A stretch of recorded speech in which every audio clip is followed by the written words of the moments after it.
আমি আপনাদের সাথে আছি মর্মে ইবাদতের জগতে সবচেয়ে দামি ইবাদত দান। ইবাদতের জগতে সবচেয়ে শক্তিশালী পাওয়ারফুল ক্ষমতাধর ইবাদত দান। দানকে যদি ইবাদত বলে জাতিকে বুঝাতে পারতাম তাহলে জাতির জন্য দান করা সহজ হতো, কিন্তু জাতিকে বুঝাতে পারিনি, তাই তারা বুঝেছে দান মানে তার প্রয়োজন। আমি দান চেয়েছি তাই আপনি বুঝেছেন আমার প্রয়োজন। যদি আপনাকে আমি বুঝাতে পারতাম যে দান আপনার প্রয়োজন, দান করা আপনার প্রয়োজন, তাহলে এটা সহজ হতো। ইবাদতের জগতে সবচেয়ে শক্তিশালী ক্ষমতাধর ইবাদত দান, এই কথা যদি মানুষকে বুঝাতে পারতাম তাহলে মানুষ সঠিক জায়গা, দান করার জায়গা খুঁজে বের করত। সম্মানিত দিনী ভাই বোন, দানের কথা আল্লাহ তাআলা কোরআন মাজিদে বহু জায়গায় বলেছেন। তাতে তিনি বলেছেন, তোমরা দিন রাত দান করো, লাইলান ওয়া নাহারা, তোমরা দিন রাত দান করো, সকালে সন্ধ্যায় দান করো।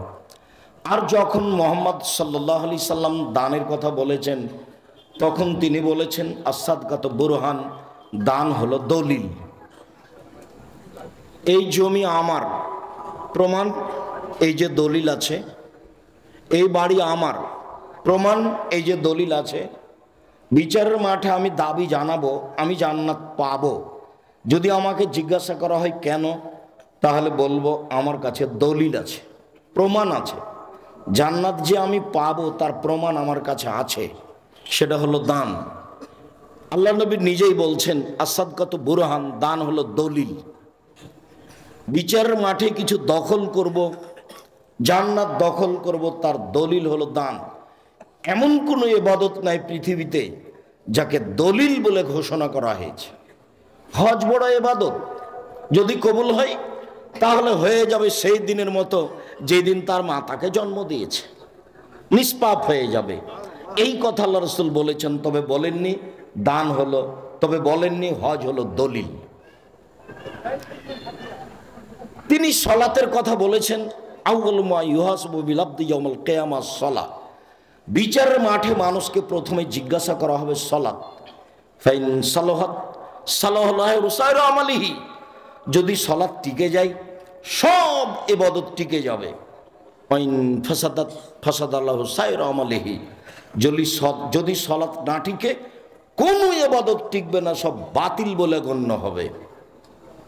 তাহলে সালাত এমন একটি ইবাদত যার উপরে নির্ভর করে অন্যান্য ইবাদত। সালাত এমন একটি ইবাদত যার উপরে নির্ভর করে অন্যান্য ইবাদত। তারপরেও রাসূল সাল্লাল্লাহু আলাইহি সাল্লাম সালাতকে দলিল বলেননি। ইবাদতের জগতে সবচেয়ে দামি ইবাদত সিয়াম। এত দামি ইবাদত আর পৃথিবীতে নেই, যার বিনিময়ে 2-4 নেকি পাওয়া যায় না, 200-500 নেকি পাওয়া যায় না, যার বিনিময় হলো জান্নাত। আল্লাহ তাআলা বলছেন ইল্লা সাম ফাইনাহু লি ওয়া আনা আজিজু বিহি। আল্লাহ তাআলা বলেন সিয়াম আমার ব্যাপার, প্রতিদান আমিই দেব। এছাড়া পৃথিবীর সব ইবাদতের দান, ইবাদতের নেকি আল্লাহ ফেরেশতাকে লিখতে বলবেন। হজ ফেরেশতা লিখে দাও, কোরআন তেলাওয়াত ফেরেশতা লিখে দাও, সালাত ফেরেশতা লিখে দাও, কোরআন তেলাওয়াত ফেরেশতা লিখে দাও। সিয়াম না, সিয়াম আমার ব্যাপার, কাউকে লিখতে হবে না। সিয়াম আমার ব্যাপার, প্রতিদান আমি দিব। তো সিয়াম একটা ভিন্ন ধরনের ইবাদত, তারপরও সেটা দলিল বলে ঘোষণা করা হয়নি। দলিল হচ্ছে দান। রাসূল সাল্লাল্লাহু আলাইহি সাল্লাম বলেন ইন্না সাদকাতা তুতফিউল খাতিয়াতা কামা ইউতফিল মাউন নারা। দান মানুষের পাপকে ওইভাবে মিটিয়ে দেয় পানি যেভাবে আগুনকে নিভিয়ে দেয়। এর ভিন্নই ক্ষমতা, একটা থেকে আরেকটা ঘটিয়ে দেয়। সব ইবাদত নিজের গতিতে চলে, আর দান অন্যের মতো চলে, মানে আরেকটা ঘটায়, নিজের মতো চলে না, আরেকটা ঘটাতে পারে। ও পাপকে মিটিয়ে দেয়, পানি যেমন আগুনকে নিভিয়ে দেয়। রাসূল সাল্লাল্লাহু আলাইহি সাল্লাম বলেন, ইন্না সাদকাতা সিররি তুতফিউ গাদাবার রাব্বে, নিশ্চয় গোপন দান আল্লাহর রাগকে মিটিয়ে দেয়। কোন ইবাদত এরকম ক্ষমতা রাখে না। গোপন ইবাদত আল্লাহর রাগকে মিটিয়ে দেয়। রাসূল সাল্লাল্লাহু আলাইহি সাল্লাম বলেন, আন্না সাদকাতা ও ইন্না সাদকাতা তুতফিউ হারাল কুবুরে, নিশ্চয় দান কবরের শাস্তিকে বন্ধ করে দেয়। কবরের শাস্তিকে বন্ধ করে দেয়। আপনি সালাত আদায় করলেন নাকি আপনার মায়ের উপকার হবে না। আপনি হজ করলেন নাকি আপনার মায়ের উপকার হবে না। আপনি কোরআন তেলাওয়াত করলেন নাকি আপনার মায়ের উপকার হবে না। আপনি দান করলেন আপনার মায়ের নামে, কবরের শাস্তি বন্ধ হয়ে যাবে। একজন সাহাবী আল্লাহর রাসূলের দরবারে বলছেন, আল্লাহ রাসূল, কাদ উফতিলাতাত উম্মি লাউ তাকাল্লামাত তাসাদ্দাকাত, আমার মা হঠাৎ মারা গেছেন, আমার মা কথা বলতে পারলে দান করতেন, আফা উসাদ্দাকু আনহা ওয়ালাহা সাওয়াব, আমি কি তার পক্ষ থেকে দান করতে পারি, তার কি নেকি হবে? কালা না। আল্লাহ রাসূল বলেন, হ্যাঁ, বুখারী মুসলিম, আপনি আপনার মায়ের জন্য দান করুন, বাপের জন্য দান করুন, যারা চলে গেছে অর্থ সম্পদ রেখে গেছে তাদের জন্য দান করুন। সম্মানিত দিনী ভাই বোন, মানুষের অর্থ সম্পদ 4 ভাগে বিভক্ত।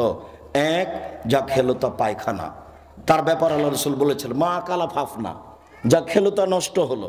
ওমা লাবেসা ফাবলা, যা পড়লো তা পুরাতন হলো, ওটাও নষ্ট হলো। ওমা তা ফাক্তানা, যা দিল তা জমা হলো।